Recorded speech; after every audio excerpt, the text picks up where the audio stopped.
I think our resilience, our reaction. I think we started off slow. It's been a problem for us in non-conference games all year. I don't know why, but we conceded a goal. Then we responded well. Um, I think they started with a much higher intensity than we did, and once we matched that, I think the game was a lot more even. Um, they scored again. We reacted well with a good play. It ends up in a penalty for us. So we go into halftime 2-1.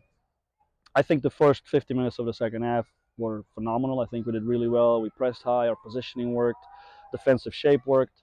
Um, and then after that we were able to get a bunch of guys on the field, and everybody played. A lot of guys got solid minutes.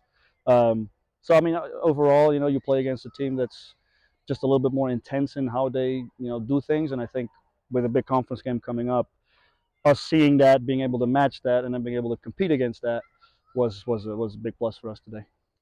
Yeah, I think. I mean, we're trying to find a little bit more depth in certain positions. Like, we feel very, very comfortable with our starting 11. I think our starting 11 has done well and will continue to do well. And I think today was to try to give some other guys some minutes and stuff. But I mean, Dom is always just his competitiveness and the way he plays the game, and he plays with so much heart and so much love and so much intensity that, especially in a game like today, we needed that.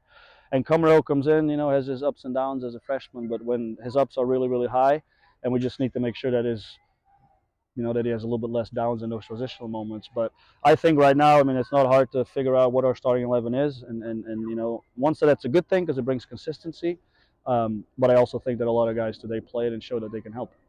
Yeah, I mean, we actually spoke about that beforehand. I had the local guys, say some things and stuff, and I mean, Brady has been good for us all year, but today he was different. He was vocal. He was truly upset when stuff didn't really go right, and then we saw a different side of him because he's playing against his buddies from high school and people that he knows that he wants to do well. So I mean, these games will always bring a different level of intensity. Hopefully we can build a little bit of a rivalry. Next year they come to us, so that's exciting as well. So yeah, it's always a good game on the agenda. I mean, they play good football, and they always give us a really good test.